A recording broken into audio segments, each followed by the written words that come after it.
आज हम आपको सुनाने जा रहे हैं मंगलवार के व्रत की पावन कथा, जिसे सुनने मात्र से ही बजरंगबली की विशेष कृपा प्राप्त होती है। दोस्तों, प्राचीन समय की बात है। कुंडलपुर नाम का एक नगर हुआ करता था।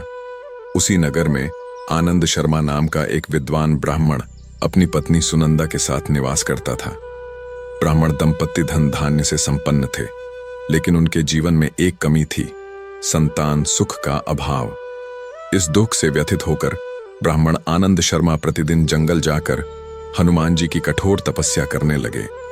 वहीं उनकी पत्नी सुनंदा घर पर ही पूरे श्रद्धा भाव से बजरंगबली की पूजा करती थी। सुनंदा प्रत्येक मंगलवार का व्रत रखती, संध्या समय भोग बनाकर हनुमान जी को अर्पित करती और फिर स्वयं भोजन करती। लेकिन एक बार ऐसा हुआ कि मंगलवार के दिन कोई अन्य व्रत पड़ जाने के कारण वह हनुमान जी का व्रत नहीं रख पाई। उस दिन उसने न तो भोजन बनाया, न भोग लगाया और स्वयं भी अन्न ग्रहण नहीं किया। उस रात उसने मन ही मन प्रण लिया कि अब मैं अगले मंगलवार को हनुमान जी को भोग लगाकर ही भोजन करूंगी। दोस्तों, वह लगातार 6 दिनों तक भूखी प्यासी रही। मंगलवार के दिन उसकी हालत इतनी बिगड़ गई कि वह मूर्छित होकर गिर पड़ी।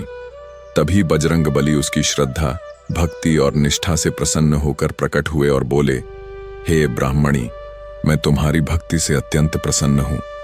मैं तुम्हें एक सुंदर बालक प्रदान करता हूं जो तुम्हारा पुत्र बनकर तुम्हारी सेवा करेगा। इतना कहकर हनुमान जी अंतर्धान हो गए।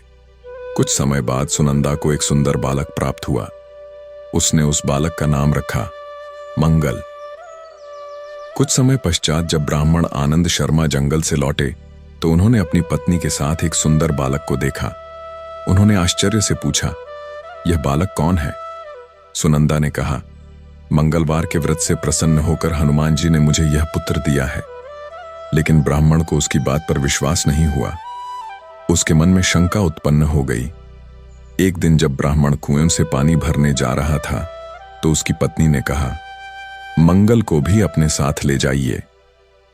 ब्राह्मण बालक को साथ ले गया, लेकिन क्रूरतावश उसने बालक को कुएं में डाल दिया।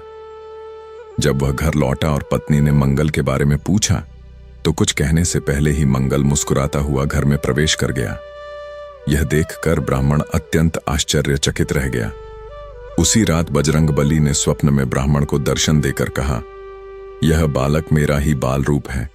तेरी पत्नी की भक्ति से प्रसन्न होकर मैंने इसे वरदान स्वरूप दिया है। तूने अपनी पत्नी पर जो संदेह किया वह अनुचित था। यह सुनकर ब्राह्मण को अपनी भूल का एहसास हुआ। उसने अपनी पत्नी से क्षमा मांगी और इसके बाद ब्राह्मण दंपत्ति सुख समृद्धि से जीवन व्यतीत करने लगे। दोस्तों, जो व्यक्ति श्रद्धा से मंगलवार का व्रत करता है, इस कथा को सुनता या पढ़ता है और हनुमान जी की सच्चे मन से पूजा करता है, उस पर बजरंगबली की कृपा सदैव बनी रहती है। अगर आपको यह कथा पसंद आई हो तो हमारे चैनल को सब्सक्राइब करें, वीडियो को लाइक करें और इसे अपने मित्रों व परिवार के साथ साझा करें। जय श्री हनुमान।